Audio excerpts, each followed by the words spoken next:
Ya, Mas Helmi. Jadi, Ya, tadi saya sempat jelaskan sama teman-teman bahwa eh, karena kita nggak boleh keluar rumah, terjadilah sebuah ya, dendam bahwa nanti kalau udah boleh keluar rumah, gua akan jalan-jalan, gua akan makan-makan. Nah, itu itu peluang tuh, Pak. kesempatan, peluang Hmm. besar. Ini yang teman-teman nggak lihat nih, teman-teman nggak lihat. Dan persiapan Nah, sekarang harus. harus dari sekarang disiapkan Ya, ya, ya. dan kita bisa minta bantuan kok. Tadi ada yang bilang bahwa Mas Helmi Yahya kan udah puluhan tahun membangun nama, ya. Dan Mas Helmi Yahya ini di belakangnya banyak nih ratusan brand. Berpacu dalam melodi itu adalah punya Mas Helmi Yahya. Kalau Mas Helmi Punya Yahya buat. bikin, ya bikin Bu Andi, oke, kita bisa minta izin Bu Ani untuk menggunakannya untuk misalnya ini ada pizza dengan nama berpacu dalam melodi. Nah, gitu. Ya, Itu kan ya, ya, ya. bisa dimanfaatkan. Teman-teman UKM, Hmm. silakan hubungin Mas Helmi Yahya yang punya ratusan brand Ya, yang sudah terkenal gitu ya. Jadi bedah rumah misalnya, itu kan ya, satu brand Anda juga kan. Apalagi yang ya. yang bisa Uang dipakai untuk kaget, ya uang uang kaget. kaget, siapa berani, termehek-mehek. Saya udah punya 200 program, Pak, yang begitu-gitu ya. Ya, Dan sebagian misalnya pernah dipakai.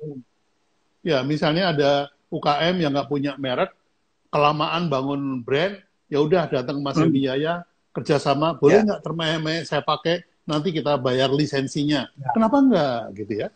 Atau boleh nggak saya pakai Dan nama keripik Helmi Yahya, nanti saya bayar lisensinya. Seperti itu. Monggo, siap, silakan. siap. Jadi sebenarnya ini guru yang ngasih tahu ini. Sebenarnya yang jago bikin brand tuh Pak Bi gitu. Saya belajar dari Pak Bi. Ya saya terlatih juga sama dengan Pak Biakto. Kalau idenya cepet banget gitu untuk namain gitu. Ya. Jadi saya baru-baru ini Pak mengusulkan mengganti tagline suatu kementerian gitu. Jadi saya sekarang banyak diminta sharing-sharing ide seperti itu. Jadi karena kita udah terlatih, artinya saya udah karya saya kan lebih dari 200 Pak. Artinya 200 kali Betul. juga saya menamai karya-karya saya walaupun dalam format program televisi ya. Tapi Ya. program televisi saya Pak, rata-rata ratingnya bagus dan rata-rata programnya judulnya itu menggambarkan ya kuat lah ya seperti Siapa Berani, Atal ya, Masihkah Kau Mencintaiku, Nikah Gratis. Jadi sudah alhamdulillah terlatih. Dan saya sekarang lebih banyak bicara tentang personal branding Pak Bi. Ya, seminar saya tentang personal branding lagi banyak diminati. Dan saya sedang menyiapkan buku, insya Allah kelar sekarang, tertunda hampir 10 tahun kerja gitu. Karena saya bicara bagaimana seorang Helmi Yahya dari anak pedagang kaki lima, wong kampung, masuk Jakarta, kayak bambungan gitu, dan saya sekarang I'm becoming like this. Jadi bagaimana saya meng-create brand saya, dan sehingga saya Pak, alhamdulillah, jadi apapun situasi, kata orang ada aja rezekinya. Kenapa? Karena saya sendiri, Pak Biakto sendiri adalah sebuah brand. Jadi kalau bicara tentang brand, orang ingat Pak Biakto dong. Ya, jadi saya pun seperti itu. Jadi menurut saya kepada teman-teman ya juga bisa begitu. Ya, jadilah seseorang yang punya brand yang kuat dan positif. Karena kuat saja tidak positif juga persoalan. Dan sama aja sebenarnya. Baik produk maupun orang itu ilmunya sama-sama. Orang sering tidak sadar kalau manusia pun ada brandnya. Ya, jadi itu dia apa dari saya. Saya memberikan tip kepada teman-teman, membuat brand itu nggak sulit, ya. Kalau teorinya itu kita lihat pasarnya dulu, kita lihat kebutuhannya apa, baru kita buatin produknya. Itu kan teorinya, Mas. Kalau prakteknya orang datang ke saya sudah pegang produk gitu. Itu mau Bu Eva, mau Indomie, mau kopi, semuanya sudah ada produknya sehingga saya harus membuat produk ini fit to the market. Nah, saya cuma pakai kata yang, Mas. Kata yang. Jadi misalnya pisang goreng itu generik, dia akan bersaing dengan pisang goreng yang lain. Tapi pisang goreng saya ini pisang goreng yang keju, pisang goreng yang dibakar. Pisang goreng keju yang dibakar. yang crispy. Jadi pakai yang saja sudah bikin beda gitu. Jadi nggak susah bikin brand tuh nggak susah gitu. Jangan dipikir susah. Ya, jadi dalam dunia personal branding juga persis sama. Ya, lanjut ya, Pak Bi. ya. Jadi saya itu misalnya saya ini adalah orang brand, orang-orang mengkategorikan saya pakar brand, tapi yang praktisi gitu. Saya bukan guru, bukan teoritisi, bukan akademisi. Saya ini orang brand yang praktisi, yang punya pengalaman 50 tahun. Nah, udah. Itu sudah jadi brand kan? Itu brand. Nah, saya buktikan dengan karya-karya saya yang akan berbicara sendiri untuk menceritakan strategi di baliknya itu. Nah, ini kan caranya simple saja, mudah. Jadi problemnya itu teman-teman UKM itu ada main block, Mas. Bahwa UKM itu nggak boleh pinter, UKM itu boleh bodoh gitu. Kamu kenapa bodoh? Saya kan UKM. Kamu kenapa nggak ngerti marketing? Kamu kan UKM. Nah, ini gimana, Mas, menurut Anda? Jadi apa yang disampaikan oleh Pak Bi, walaupun Pak Bi banyak ke produk, saya lebih banyak ke jasa, ya membranding jasa dan juga membranding orang. Karena saya juga banyak nge-coach beberapa orang. Jadi pelajaran personal branding itu persis. Yang diterangkan oleh Pak Bi tadi persis. Kita menyebutnya itu diferensiasi. Jadi kalau kita ingin mempunyai brand, kita harus berbeda dari orang lain. Kalau Pak Bi tadi ngomong yang, sama aja. Itu kalau saya nerangkannya, dulu ingat nggak ada Pak Bi, ada permainan namanya Where is Waldo?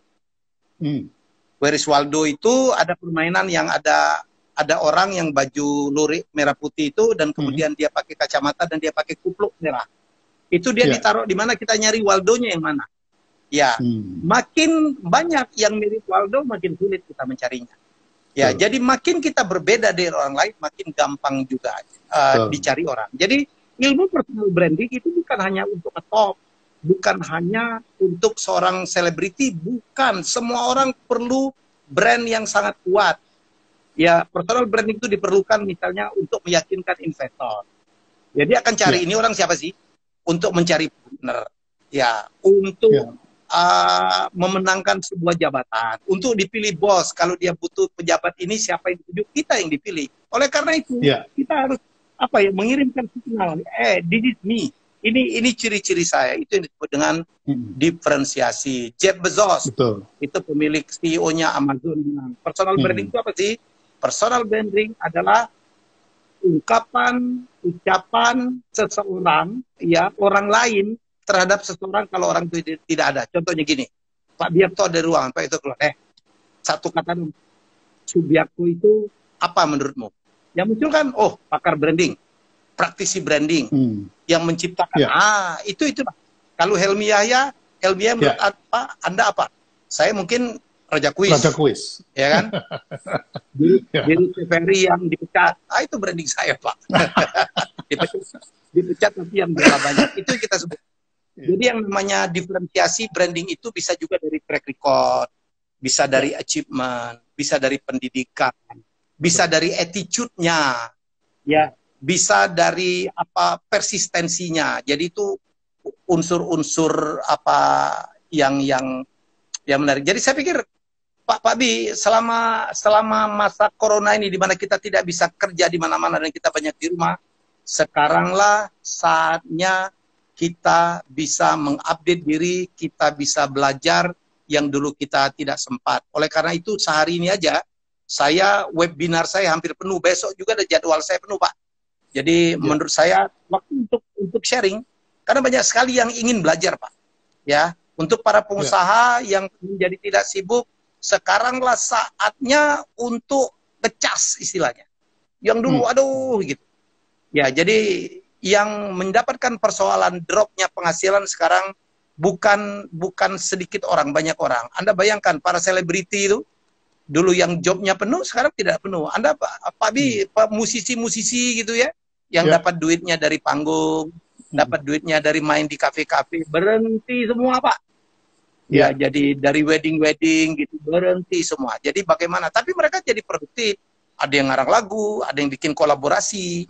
Jadi sekali lagi, jangan menyerah, jangan mengeluh, ini banyak betul. Jadi kalau kita mau cari rezeki ada aja, percayalah. Ya, Tuhan Maha betul. Adil. Seperti kata Ajim, itu bayangkan cicak aja tuh di atas, di atap tuh di Eternit. Kok bisa dia nangkap nyamuk yang berterbangan di bawahnya? Ya, Jadi itu ya, semua udah diatur. Itu orang yang mau berusaha. Ya, silakan. Gitu, Pak. ya. Jadi saya juga prihatin ketika Tia sama Dion ngobrol-ngobrol. Ini teman-teman musisi ini nggak ada kerjaan loh, Pak. Kan Papa dulu tahun Ya. 98 itu membuat suatu gebrakan sehingga teman-teman musisi itu kemudian main bareng-bareng TNT gitu. Saya pikir-pikir, saya ngobrol sama teman yang menyiapkan teknologi. Saya bilang, bisa nggak kamu bikin kayak Zoom gitu, tapi servernya di Indonesia, gitu ya, sehingga tidak ada hambatan time lag. Jadi kalau gitarnya bunyi greng, pianonya bunyi greng, itu bareng. Karena kalau berbeda, itu pasti nggak bisa main musik bareng kan. Jadi buatlah sebuah video conference yang bisa untuk jam session. Gitu. Jadi teman-teman itu, musisi itu nanti bisa jam session menggunakan video conference. Nah, ini ternyata bisa. Ini sedang dites sama Dion, sama Sati, sama Tia. Apakah mungkin bisa jam session melalui video conference? Nah, kalau ini bisa, ini peluang buat teman-teman musisi. Bikin 1 jam jam session bersama grup A gitu kan ya. Nah, berbayarlah tiketnya 50.000 gitu ya.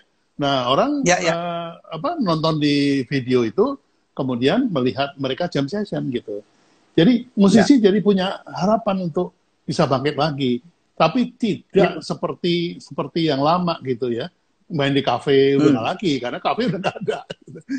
Nah, kedepannya yang harus diwaspadai teman-teman musisi ini adalah perilaku dan habit. Kalau kemudian orang sudah senang berinteraksi melalui video conference seperti ini, jangan-jangan ini menjadi habit yang berlanjut gitu. Jadi kedepannya disuruh main di kafe, ya bisa nggak hilang itu kebiasaan itu. Jadi perilaku baru, ya artinya itu potensi baru untuk kita kelola seperti itu. Saya kemarin Pak Biakto wawancara jarak jauh dengan sahabat saya di New York namanya Naratama. Naratama tuh ahli TV, sekarang kerja di VOA. Ya. Jadi dia cerita nih Pak Bi, di sana itu ada orang yang nyari duit, dia kan instruktur yoga tuh. Sekarang kan nggak ada lagi Pak, orang nggak berani bersentuhan. Apa yang dia lakukan? Dia menjual jasanya Pak, ya melalui fasilitas Zoom, melalui fasilitas video conference. Jadi mengajarin yoga jarak jauh Pak. Keren nggak? Betul. Dan ada seorang koreografer yang mengajarkan tarian kepada anak-anak. Anak-anaknya di rumah Pak Bi. Anak-anaknya di rumah gitu. Jadi menurut saya, wah banyak banget orang yang jago masak. Buka aja kelas, buka webinar atau apa gitu. Dia demonstrasi masak. Ini loh Bu, cara bikin rendang, cara bikin apa gitu. Masakan itu kan ingredient boleh tahu, tapi kan yang menentukan enak atau tidak kan timing Pak. Kapan nyemplungin garam, kapan mulai digoreng, berapa menit, dan itu timing Pak. Kadang-kadang nggak bisa ditulis. Nah itu Pak. Jadi bisa juga peluang untuk Anda rajin masak, untuk Anda yang jago masak. Anda juga bisa mengajarkan fotografi melalui online. Tidak harus bertemu. Beda dengan melihat video instruksi, itu kan nggak bisa interaktif, ini bisa interaktif. Jadi, a lot of things Pak. Banyak hal yang bisa kita lakukan. Iya, betul. Jadi, aplikasi itu sudah siap sekarang. Jadi, Anda bisa menggunakan, karena Zoom itu ternyata tidak aman. Kemarin itu teman-teman OKOC mereka lagi asik-asik itu tiba-tiba ada video porno masuk. Nah kaget kan mereka ya, rapat bubar semuanya. Demikian juga ketika dari kalangan pemerintahan aja menggunakan Zoom. Itu ada yang masuk seperti itu. Jadi karena ini kita punya sendiri, kita tahu bagaimana memprotek ya. Jadi segera ini kita akan siapkan, kita akan launching segera secepatnya. Kita akan menggunakan Zoom sebagai acuan, baik harganya dan segala macam, sehingga teman-teman itu bisa langsung menggunakan. Karena sekarang itu alat untuk bisnis dari rumah itu harus ada. Nah, ini yang terbuka peluang untuk teman-teman yang bikin misalnya transaksi lewat online ya, bikin aplikasi Ya. transaksi lewat online atau menggunakan video conference Ya. yang tidak perlu nge-lag dan segala macam. Jadi menurut saya banyak peluangnya kalau kita mau berpikir lebih lebih jernih ya. Jadi marilah kita tinggalkan fear zone, zona ketakutan kita tinggalkan, kita masuk ke learning zone lah. Kita learning nih, apa-apa aja yang bisa kita kelola untuk kedepannya, mana yang berubah perilakunya, dan segala macam. Monggo Mas Helmi, tambahkan.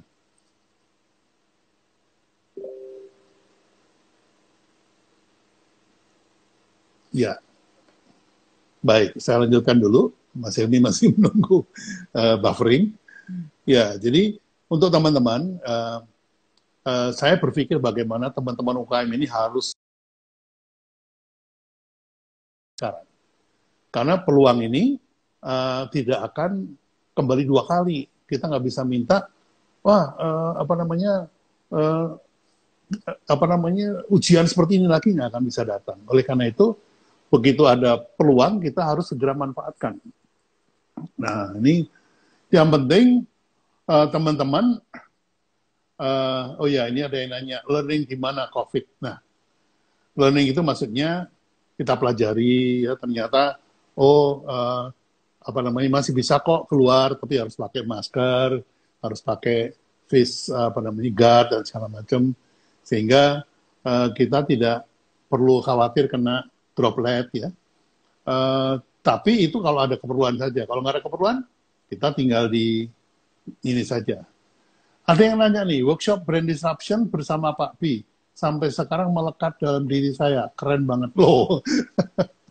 Saya pikir mau nanya, ini malah justru cerita pengalaman workshop brand disruption. Oh iya, tadi saya mengajak juga teman-teman semua untuk sharing. Termasuk Kang Dewa saya ajak, Rex Marindo saya ajak. Dan semuanya bersedia. Karena apa? Karena memang sekarang ini kita harus bergerak. Kita nggak boleh berhenti. Kita tidak boleh tiarap. Yang kecil itu marketnya. Tapi yang namanya brand yang ada di kepala konsumen itu tidak mengecil. Karena konsumen tetap berpikir tentang brand. Ya, jangan sampai produknya tiarap, kemudian juga brandnya tiarap. Brandnya keluar dari Evoclist, jangan sampai. Ya, jadi apapun yang terjadi, kita harus memperkuat brand kita, karena begitu corona ini selesai, ini bisa melejit, gitu ya. Seperti saya katakan tadi, kita manfaatkan balas dendamnya ini. Oke, ada yang bilang, Pak Pi ditunggu aplikasi telekonferensi. Siap, kita akan siapkan minggu depan, kita langsung kita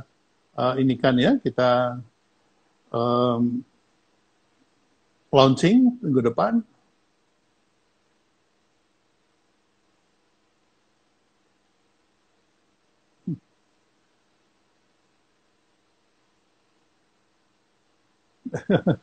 Oke. Nah, ini kenapa nggak bisa? Ini tangan saya udah basah kali ya. Jadi, oke, Pak Pi untuk industri event, bagaimana Pak Daerah challenging ini, tips dan triknya. Oke, anak saya itu menjalankan perusahaan event, ya, brand activation gitu. Jadi namanya Trojan. Itu semua kontrak dibatali, ya. Jadi lagi terbang enak-enak, malah lagi mau naik, blok langsung. Apa yang mereka lakukan? Mereka mencoba untuk membuat event lewat online, lewat telekonferensi. Jadi telekonferensi itu menjadi penting. Ya, ini yang challenge yang mereka sedang garap. Sama-sama nanti kita cari solusi sama-sama supaya kita bisa bangkit sama-sama. Oke. Nama aplikasinya apa, Pak? Sementara kita kasih nama Meeting Room. Belum dapat nama yang keren lah. Nanti pelan-pelan. Setahu saya juga bisa kita lebih longgar, kita bisa bikin white label ya. Jadi masing-masing komunitas bisa punya meeting room sendiri. Ya, monggo silakan. Ya. Seberapa penting personal branding untuk seorang pengusaha, Pak? Tergantung. Sekarang brand itu kan trust. Jadi ketika Anda menjual produk, eh, orang itu trust-nya kepada, pembeli itu trust-nya kepada orang atau kepada produknya. Nah ini kita lihat, kalau trust-nya kepada produk, sudah produknya aja kita dorong. Kalau trust-nya kepada perusahaan, corporate-nya kita bikinin brand yang kuat. Kalau trust-nya kepada orangnya, maka orang yang kita buatin brand yang kuat. Jadi itu tergantung dari bisnis model yang Anda lakukan. Jadi nggak ada yang penting, semuanya penting, masalahnya bisnis modelnya apa. Mas Helmi ya putus tadi. Ya, bagus banget Bang Helmi. Coba masuk lagi. Bisa nggak Bang Helmi? We need act united we stand. Oke, keren. Keren. Tolong di-accept request-nya. Request-nya belum masuk Mas Helmi. Coba Mas Helmi request lagi. Karena di sini nggak ada nih. Tadi udah saya tunggu-tunggu.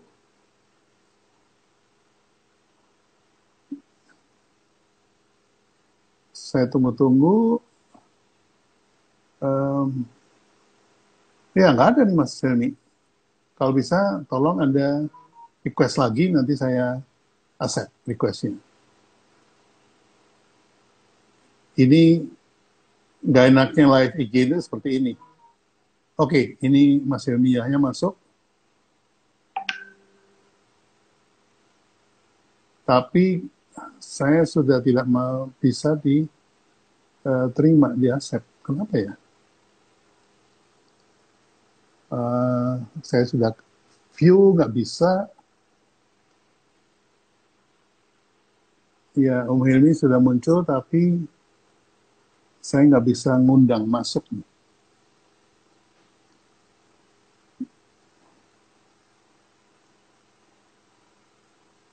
Oke, ya, yang ada malah kamera saya terbalik. Oke. Mas Heri ini harus tutup dulu, baru request lagi. Ya.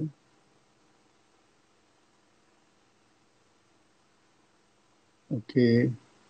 Untuk karyawan hotel banyak perhentikan alternatif usaha apa, Pak? Jadi reseller dulu aja, nggak apa-apa. Yang penting kita ada ini ya, ada penghasilan. Kalau dalam masa survival, rasanya sih boleh Anda berusaha apa aja. Yang penting halal tentunya ya. Nah, ini nggak bisa Mas Heri.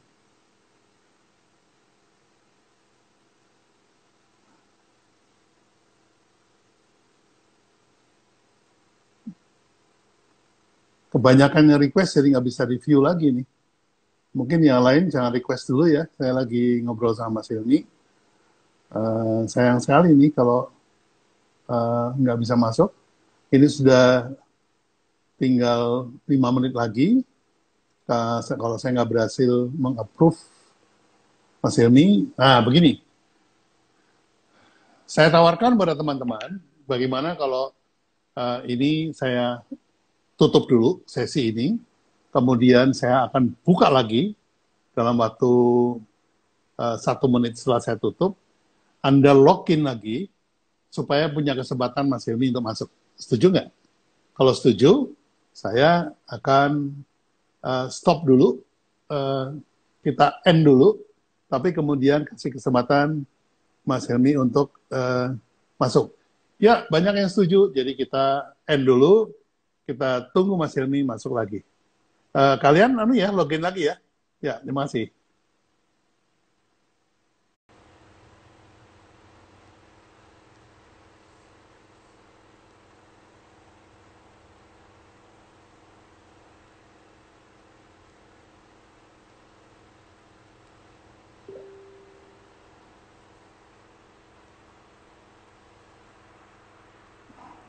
Ya, Mas Helmi Yahya sudah join. Sudah wave. Saya tunggu requestnya. Oke, Mas Helmi Yahya minta untuk kita bahas sama-sama. Baik.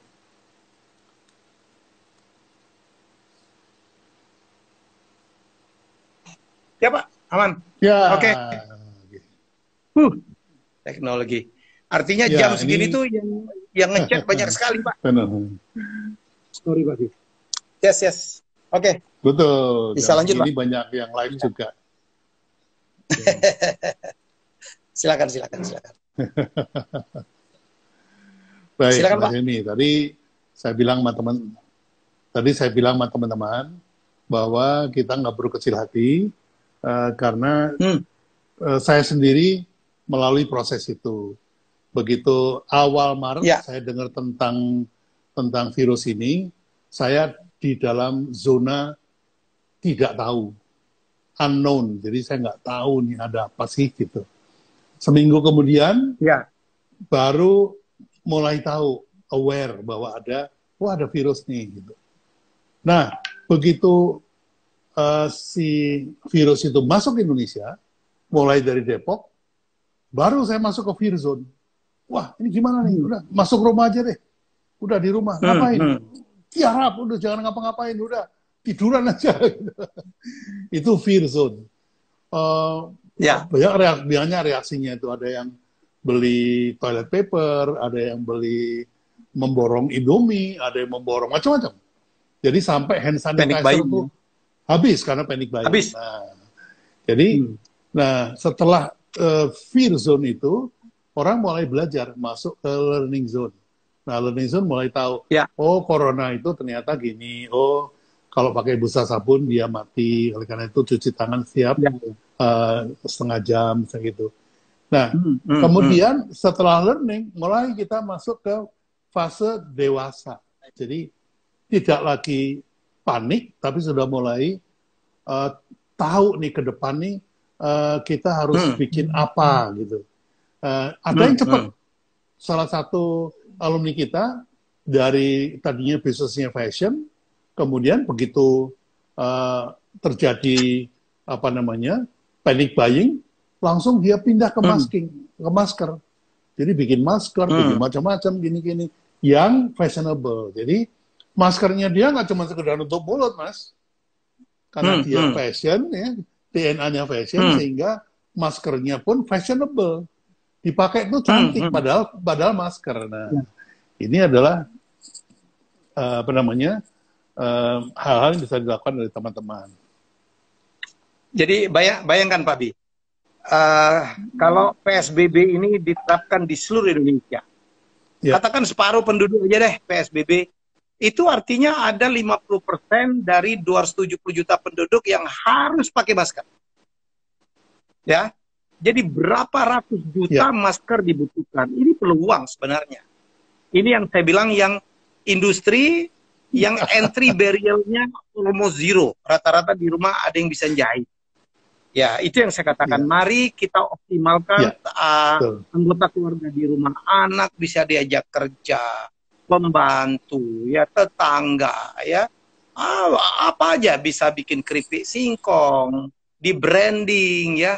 Laku, Pak. Jadi menurut saya banyak sekali peluang. Jadi mari kita menggunakan momen ini. Tadi Pak Bi mengatakan ini time to learn.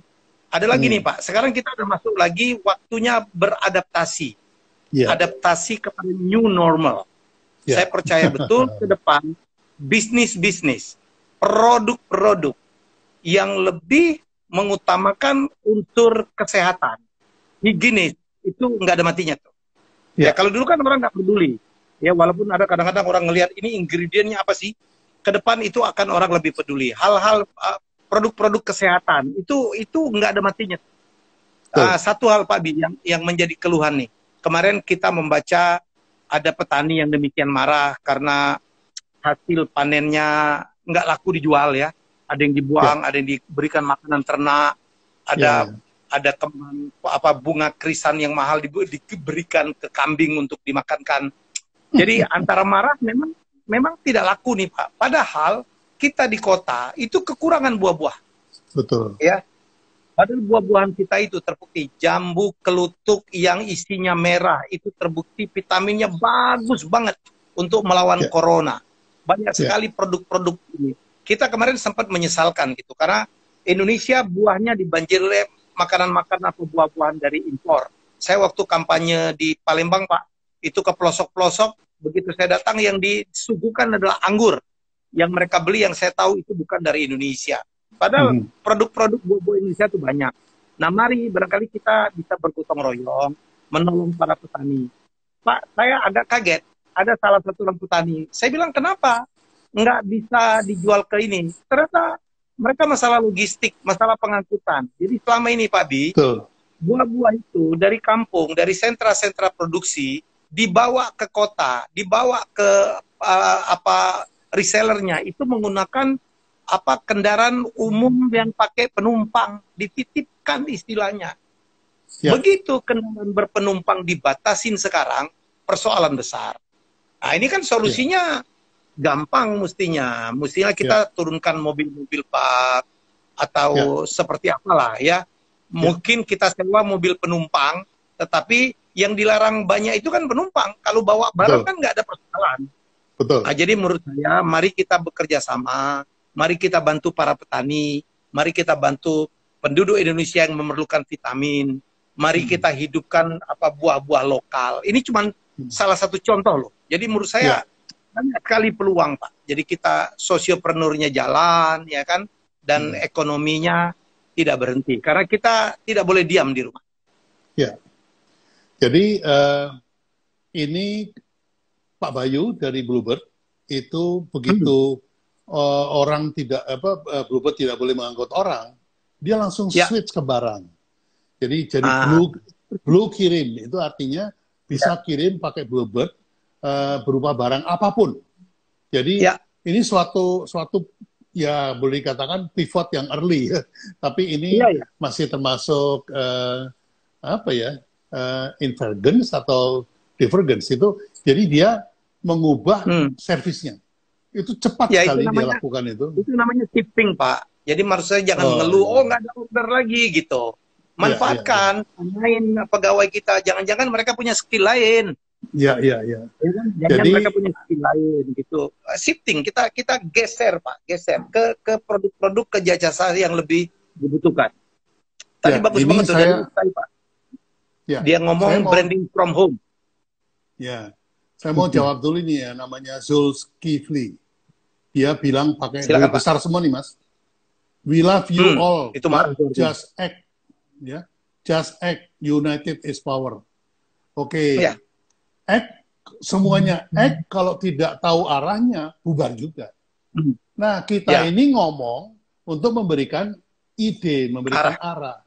Jadi, Saudara Zulkifli, saya minta untuk tidak memberikan komentar seperti itu. Nggak cuma kamu yang pinter. Gitu, ya. Ini Zulkifli. Jadi, terus ada yang bilang, cie kampanye pada masanya. Oke lah, kita nggak usah tanggepin ya. Itu, itulah hoax-hoax lah. Udah kita abaikan saja. Jadi, kita keep move on. Jadi, kami menyiapkan 2 macam aplikasi. Ya. Yang pertama aplikasi untuk transaksi lewat online, dari mulai pabrik sampai ke konsumen, ya, termasuk logistik, pegudangan, dan lain-lain. Kemudian kami juga menyiapkan yang namanya aplikasi untuk teleconference. Ya. Karena berbagi itu menjadi sebuah kebutuhan sekarang. Mau berbayar, mau gratis, pokoknya itu adalah peluang untuk memberikan ide kepada teman-teman. Ya. Jadi ini yang kita siapkan. Sementara itu teman-teman juga bisa melakukan listing, produk listing di UKM 4.0. Jadi ini sebuah act, bukan cuma ngomong. Betul. Jadi ini solusi buat teman-teman. Jadi monggo Mas, ini tambahkan lagi. Sama Pak, kita risiko juga lah ya. Jadi kadang-kadang ada yang komentarnya tuh unpredictable gitu. Kok ono ya wong komentarnya ngono gitu. Jadi kadang-kadang ya sudah Pak. Kesuksesan seseorang ditentukan, itu disebut dengan mindset Pak. Ada orang yang selalu melihat dari sisi negatif. Ada orang yang selalu memberikan kritik, tidak setuju dengan orang. Yang penting nggak setuju dulu lah. Jadi menurut saya sih ya sudah Pak. Ya jadi hidup itu pilihan. Hidup itu pilihan. Jadi menurut saya sih nggak ada masalah Pak. Jadi kita adalah orang-orang yang bukan saja ngomong, kita sudah berbuat. dan waktunya kita sekarang untuk sharing. Dan ini yang kita bisa lakukan. Ini bisa sharing ya, sharing. Ya, betul. Jadi kalau orang Jawa bilang ada tipe orang yang waton suloyo. Waton suloyo itu yang penting bilang enggak, ya, bilang enggak. Jadi orang bilang A, dia bilang B. Orang bilang B, dia bilang A, gitu. Itu waton suloyo. Itu kalau di dalam triumph brain theory, itu yang dipakai sama dia itu otak kadal. Ya? Itu lizard brain. Lizard brain yang kerjaannya itu cuma bilang enggak. Jadi kalau ada orang bilang, nggak gitu Pak, nggak gitu Pak, tinggalin aja. Ya. Karena ngapain ngomong sama otak kadal, seperti itu. Jadi, gini Mas Hendy. Nah, untuk telekonferensi ini, nanti saya kasih Anda linknya. Mas Helmi saya kasih link. Dicoba deh sama beberapa teman gitu.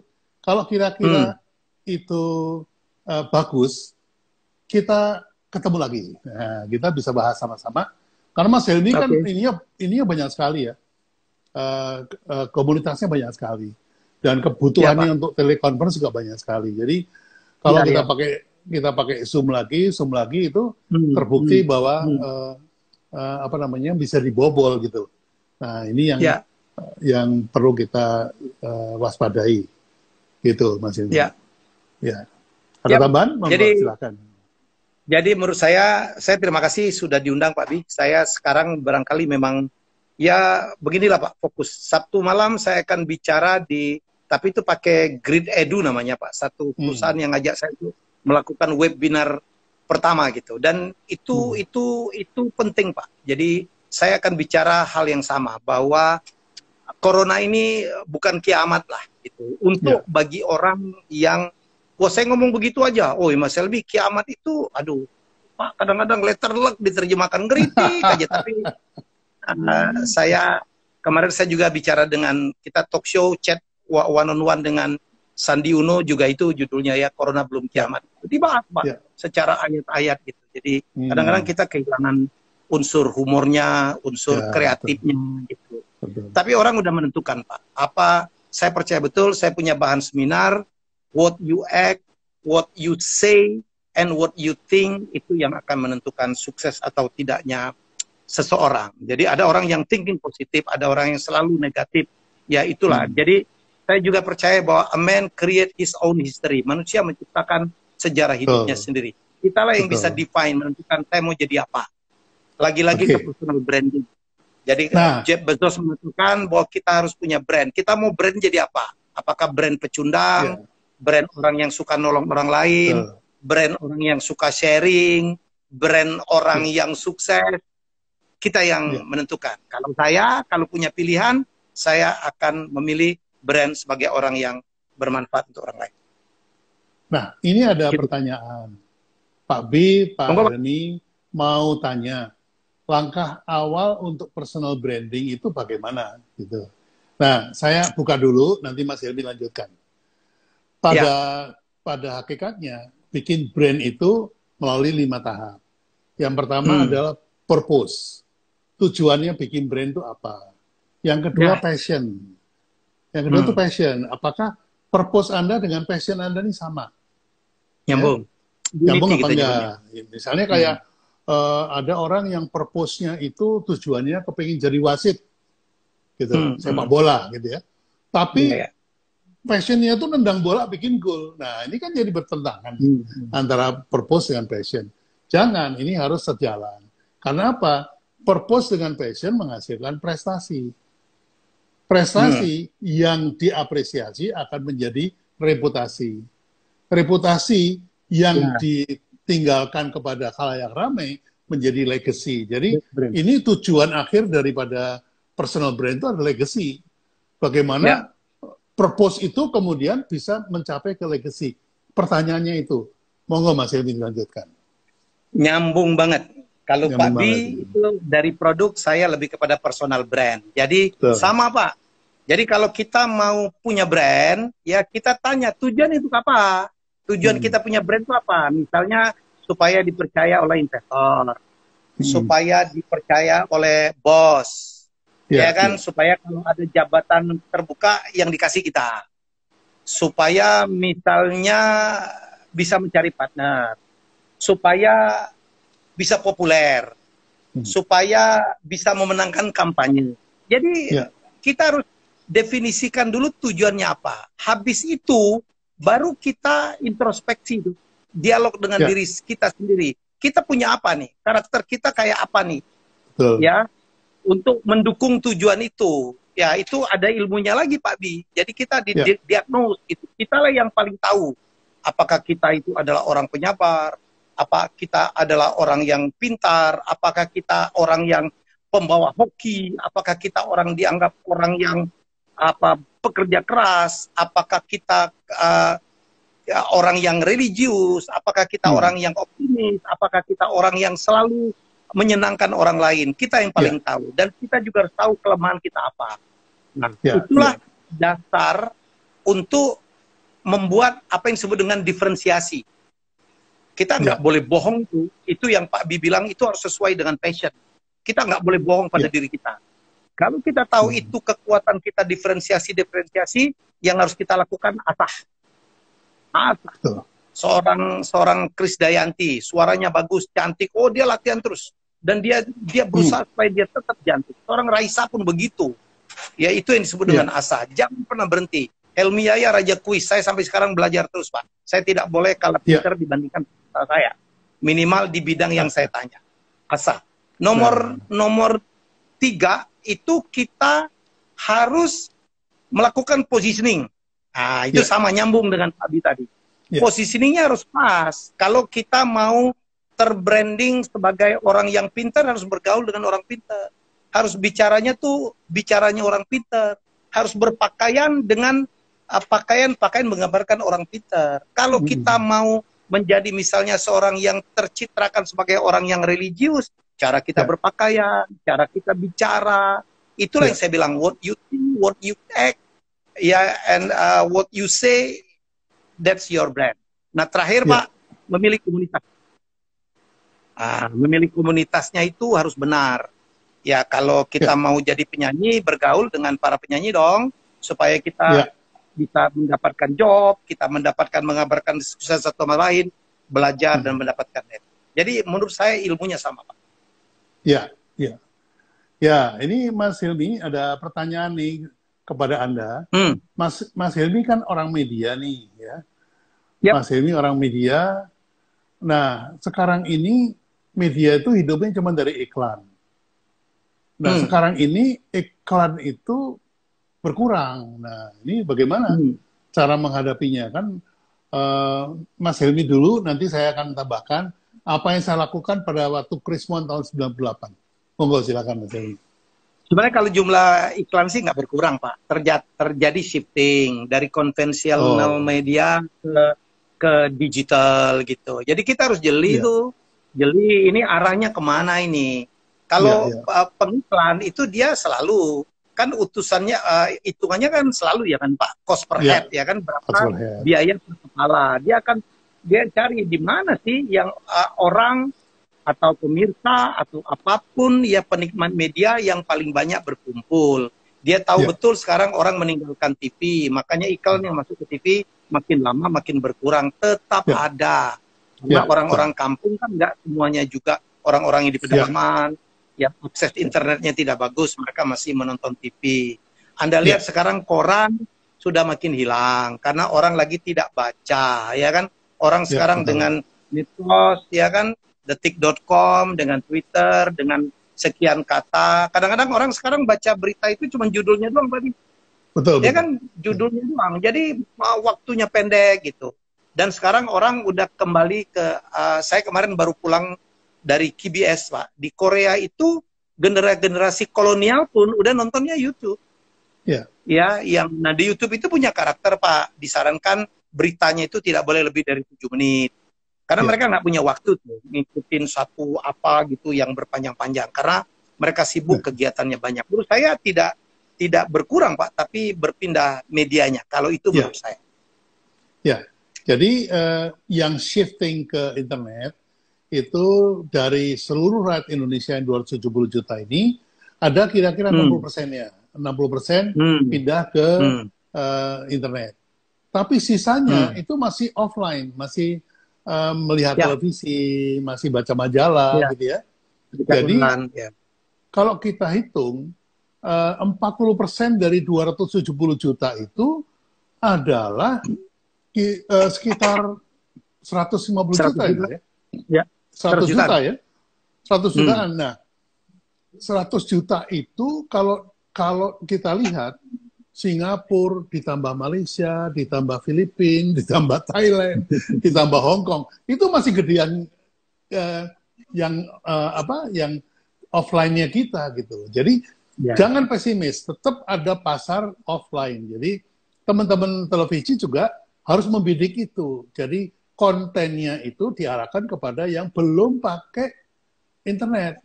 Jangan televisi latah kemudian ngambil dari YouTube ditaruh di televisi itu namanya apa ya? Kontennya tidak sesuai sama medianya. Jadi Ya. arah medianya harus tepat. Jadi Mas Hilmi tahu banget nih waktu di TVRI itu gimana Mas, ceritain Mas. Ya, satu lagi Pak Bi, satu lagi. Kalau TVRI memang tidak bisa dibandingkan karena kita bukan TV komersial ya. Rate-nya cuma dibatasin 2 juta ya. Jadi keberhasilan di TVRI itu tidak bisa dilihat dari keberhasilan kita beriklan. TV publik di seluruh dunia sebagian besar Pak Bi tidak menerima iklan supaya tidak bersaing dengan TV swasta. Tapi ini ada satu tips dari saya. Kalau menyadari yang offline, yang konvensional mulai ditinggalkan orang, kenapa tidak dilakukan diversifikasi? Jadi media itu harus punya cetak, harus punya radionya, harus punya online-nya, harus punya digitalnya. Nanti jualnya bundling, Bos. Jadi jualnya di bundling, jadi paket. Jadi Anda bayar sekian, dapat sekian di koran, dapat di radionya, dapat di online-nya, dapat di digitalnya dan sebagainya. Jadi itu saya pikir tips yang juga baik. Jadi kita tidak bisa lagi berdiri sendiri. Radio-radio pun di seluruh dunia itu menjadi namanya visual radio Pak Di. Jadi radio-radio tiba-tiba dengan teknologi internetnya melakukan streaming gitu. Mereka siaran itu di on air kan, kelihatan gitu. Dan itu menyelamatkan juga. Karena orang mengatakan radio, waduh, siapa lagi yang dengar radio? Kecuali kalau kita di kota besar kita dengar radio paling kalau lagi terjebak kemacetan kan Pak. Tapi sekarang ada yang namanya visual radio. Di Eropa, di Amerika mereka visual radionya cukup hidup. Jadi siaran radio tetapi ada gambarnya gitu yang bisa dilihat di streaming. Di YouTube atau streaming ya. Jadi orang menyebutnya podcast gitu. Podcast itu artinya podcast itu kan tadinya kan hanya suara saja gitu. Tapi sekarang sudah masuk YouTube juga podcast gitu. Jadi ini hal yang yang menarik. Mas Hilmi, terima kasih banyak ini udah meluangkan waktu, mewakafkan waktu untuk teman-teman. Mudah-mudahan untuk guru juga. Pak Biakto itu guru saya. Siap. Ya, saya juga berguru sama Mas Hilmi juga. Saya tetap belajar karena apa? Yang paling ditakuti oleh orang seperti saya, Pak Budi, yang tua-tua ini adalah tidak relevan. Jangan sampai kita tidak relevan dengan zamannya. Jadi harus belajar terus.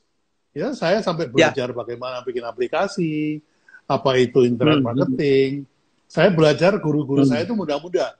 Saya belajar dari Kang Dewa, saya belajar dari macam-macam. Teman-teman yang muda-muda itu luar biasa. Mereka menginspirasi dan juga berbaginya itu, saraf berbaginya itu kuat sekali. Nah, demikian juga Mas Hilmi, terima kasih untuk waktunya malam ini. Tentunya ini bukan yang pertama dan terakhir. Kita akan undang lagi Mas Hilmi, tapi tentunya kita sesuaikan waktunya karena bulan puasa mulai tanggal 25 ya kalau nggak salah. Jadi mungkin dari malam hari kita harus geser ke siang. Mungkin menunggu buka puasa kita ngobrol gitu ya. Jadi menjelang maghrib itu ngabuburit bersama Helmi Yahya. Keren itu. Oke. Baik. Terima kasih banyak Mas Hilmi untuk waktunya dan ilmunya. Mudah-mudahan menjadi amal jariah untuk kita semuanya. Amin. Dan terima kasih juga teman-teman yang sudah mewakafkan waktunya untuk mendengarkan ocehan kita dan obrolan kita. Mudah-mudahan bisa diambil Diambil yang baiknya, buang yang jeleknya. Terima Oke, kasih Pak Bi. banyak. Jadi Ya, siaran malam ini juga ada di YouTube channel saya, Helmi Ayah Bicara. ya, Jadi kalau ya. ada yang tidak bisa melihat dari awal, bisa juga melihat di channel YouTube saya. Baru saya membuat channel sendiri dan alhamdulillah responnya bagus. Ya, jadi Bagus, di YouTube channel Helmi Ayah Bicara. Jadi ya saatnya saya berbagi, Pak Bi. Terima kasih. Ya. Terima kasih banyak, Mas Imi. Saya lagi, wassalamualaikum warahmatullahi wabarakatuh.